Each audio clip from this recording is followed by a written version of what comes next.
We got a stark warning today. A report says that the U.S. has lost its military edge and could lose a war against China or Russia. That is the conclusion of a bipartisan commission selected by Congress.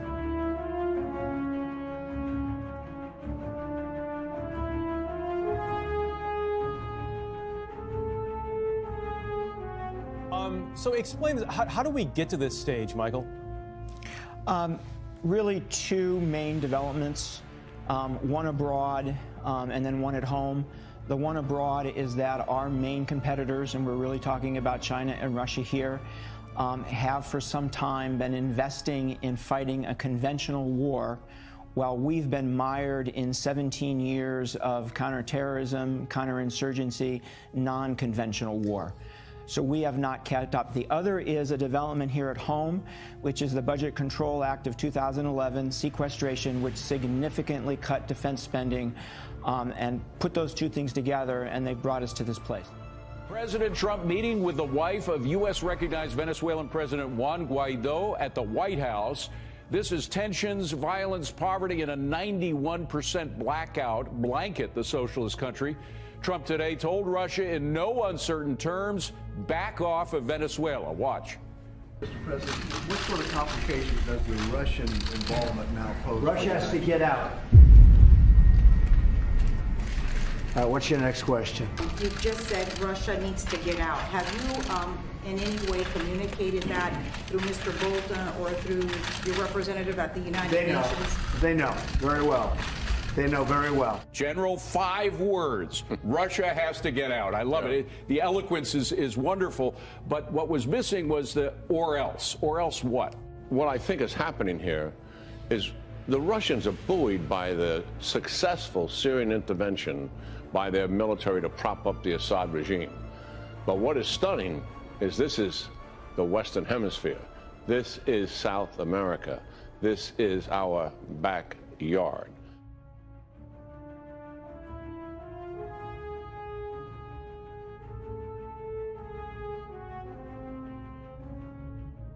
Russia has 2 Air Force planes transporting dozens of troops and equipment to Venezuela's main airport over the weekend, as opposition leader Juan Guaido tells the media that he's closer than ever to taking full control of the country. As the United States continues to push for Venezuelan President Nicolas Maduro to resign, one of the leader's most important allies is now reportedly sending in reinforcements. Reports claim that 2 Russian military planes landed at Venezuela's main airport on Saturday, carrying around 100 troops and 35 tons of equipment. How far do you think Russia is willing to go to protect Maduro? By sending these troops, they have made a significant provocation and raised the stakes significantly. I mean, at this point, the U.S. has already recognized Juan Guaido as the rightful leader of Venezuela. So Russia coming in now and going against the will, as was mentioned, of 60 countries that support Guaido is a bad thing. And we should keep in mind, this is not the only place that U.S. and Russian troops could potentially be on the ground together. In Syria, they are. Right. And there was a group of 200 Russian mercenaries that decided to try and take a U.S. base out in Syria. It didn't work out too well. No, they got returned to their component molecules. So I think Putin should keep that in mind. There are some things I believe the president could do to get inside Putin's head. For example? His backyard is Ukraine. Let's increase the lethal aid in Ukraine over what we have already done, and maybe a little bit more than what we intend to do. Get his attention. We're under the streets of Helsinki, the capital of Finland, and I'm going to show you the elaborate tunnels and passageways although they share this massive border with Russia, and there is this question about whether Russia is a threat to Finland. They say they're taking into consideration any worst case scenario. They're ready for it. Beneath the metropolis, that is Moscow, lies a second underground city, a labyrinth network of mysterious tunnels and hidden passageways. The complex extends kilometers underground, creating a rabbit warren below the streets, jam-packed with people and cars. A Here, deep underground, visitors to the bunker get a chance to experience what it would have been like if Moscow had ever been hit by a nuclear attack and this facility had had to have been used. The red lights start flashing out, the sirens wailing, and a voiceover explains that Moscow has been hit by a 10-megaton nuclear bomb, decimating most of the city. And I have to say, even though you know this is just part of the visit to the bunker, it certainly feels very real. Russia's capital has one of the most developed subway systems in the world, but these people say that there are many abandoned stations and secret tunnels still hidden from the public. And this is just the tip of the iceberg.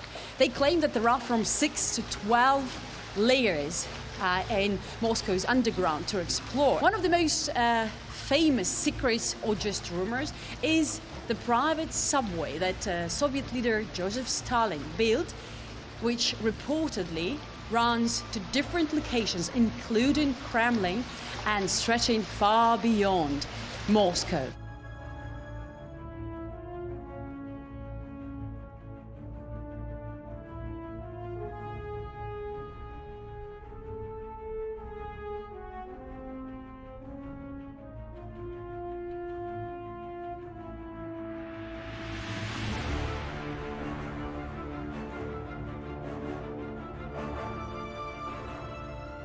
Call it a possible message to Vladimir Putin.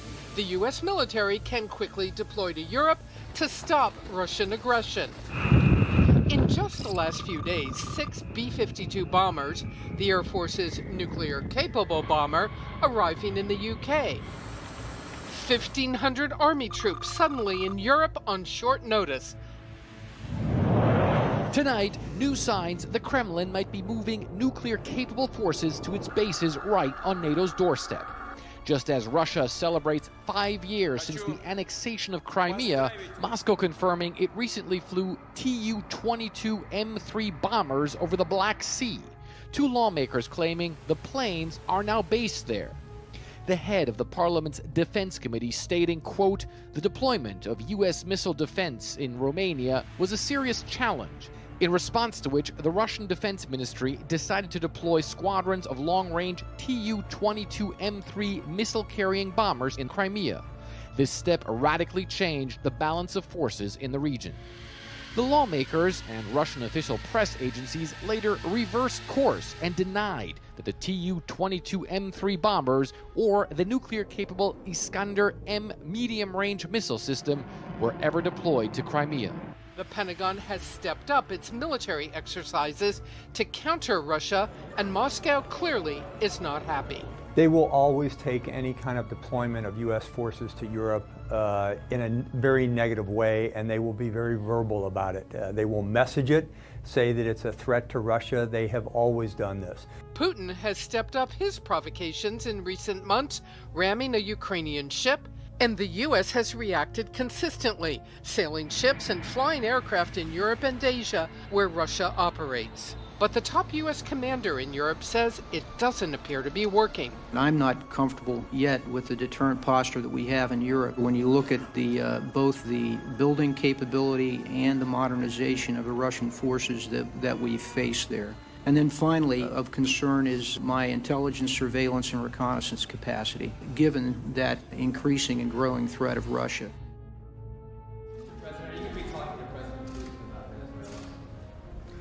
We will probably be talking at some point.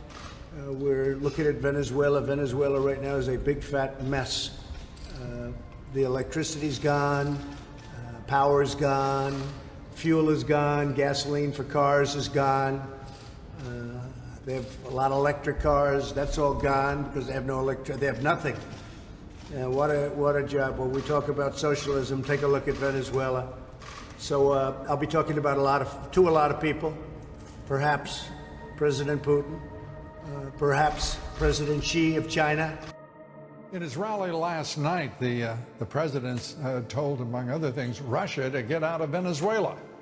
Joining me now, Fred Fleitz, national security expert, president of the Center for Security Policy. Great to have you with us, Fred. And also today, following up, Ambassador John Bolton, the president's national security advisor, also saying it's unacceptable for Russia to be in our hemisphere with its forces.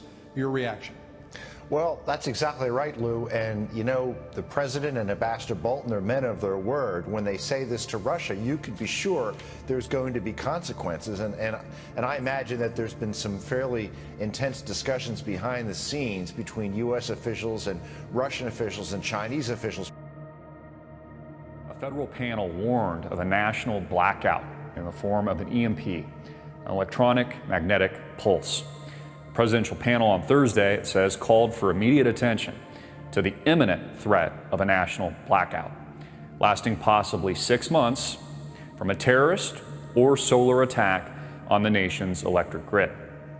The President's National Infrastructure Advisory Council approved a 94-page report detailing the potential challenges to the government and human life and recommendations for a new focus on the threat made more likely by the development of electromagnetic pulse weapons by terrorist nations, including Iran.